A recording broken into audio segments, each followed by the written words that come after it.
I'm comfortable where I am. And you start to think and you start to feel comfortable with these questions. And you bask in these questions and you begin to feel comfortable in the state that you're in.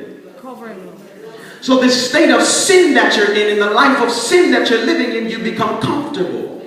Because you come to a text like Matthew chapter 12 that says that the enemy is going to come back to you even vociferously after you're healed. So you become comfortable where you are.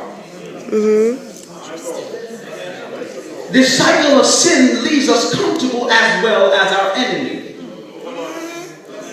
Verse 44 says, the enemy says, I will return to my house from which I came. And I looked at this interestingly and asked myself and asked the Lord, why does the enemy think that our house is his house?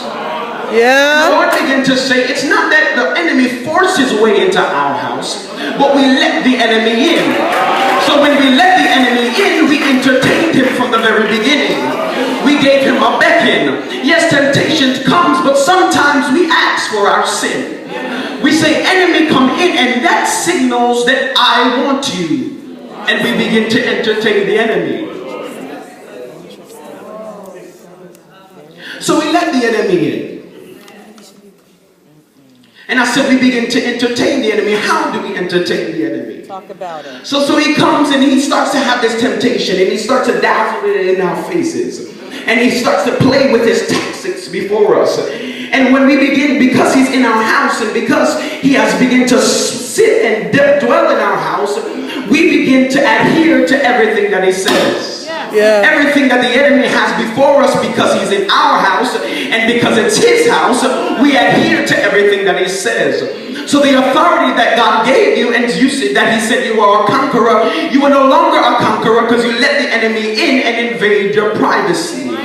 You ask, why is my business all over the world? Why is everyone knowing about me? It's because you let the enemy invade your privacy. Right. So if people in the world know about you, don't complain because you let him invade your privacy. You let him invade your intimacy. You let the enemy walk into a place only your lover should be in. You let your enemy come into a place that God set for himself.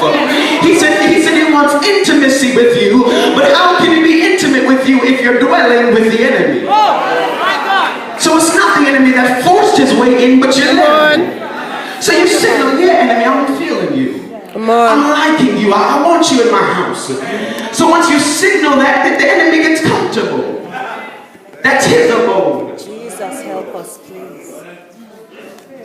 So what happens is he comes into our house and he sits down and he dwells. And he doesn't have to do any more work, but the temptation that's there, we begin to play with it and he watches us like a movie. Oh, yeah. He comes in our house and sits on our sofa, sits on our hearts. And the sin that we're engaging in, he begins to watch. And he begins to laugh. And it's not so much the enemy that's killing you, but it's yourself that's killing you. It's yourself that's making you sleep. It's yourself that's detaching you and dissociating yourself from the Lord. It's not the enemy. Because I remember somewhere in the Bible, in Romans, where it says that we are free from sin.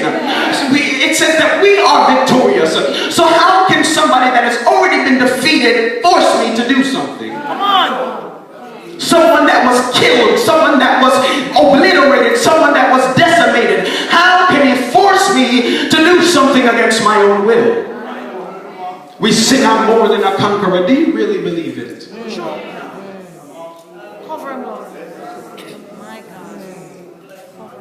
So what we do, we don't really realize that when we let him in, we signal, I want to die. We begin to choose death, the enemy, over Christ, which is life. How stupid can we be? That's what we do, man. We're choosing something that will leave us somewhere that's I don't even want to imagine. Some of us has already seen it. But because of the Lord's mercy, we haven't seen the worst of it. And it's amazing, and I'm going ahead of myself, but it's amazing it said that the enemy leaves.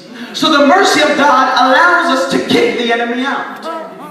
Once we realize that we're sleeping with the enemy, the Lord grants his mercy towards us. Even in that thought, when I realize that I'm sleeping with the enemy, the Lord allowed me to realize that.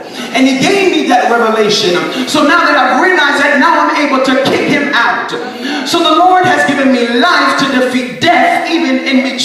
death. That's interesting. I don't know what you need to shout. I don't really know what you need to be grateful for, but that's something to be excited about.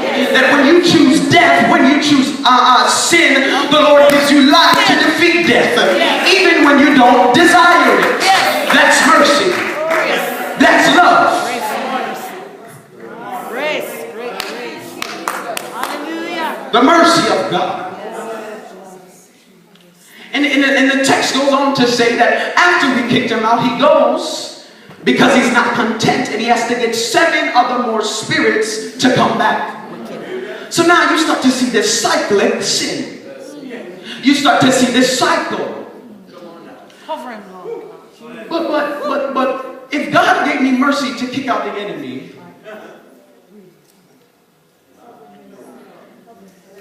Go ahead. the Lord has given us mercy to defeat the enemy. Yeah. And the reason why the enemy comes back so vociferously is because he can't understand mercy. He can't understand that a God will give you ample amount of choices. He doesn't understand that when we betray God, God still gives us life. So he comes back with 7 more spirits more wicked than himself because he's not content with mercy. He hates the fact that God gives us chances. So he comes back 7 times harder because he can't understand mercy. But we understand mercy because we encountered it. So, but we begin to abuse mercy. And we think that this mercy is granted to us when it's really something that's bestowed upon you. And something that is bestowed upon you is a gift.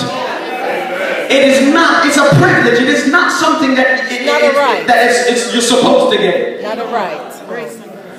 So we begin to abuse this mercy. And now the enemy comes back and is worse than the first time. So we begin to play with the enemy again. But then the text stops there. And I begin to question, does this cycle ever end? Does the enemy really ever leave us?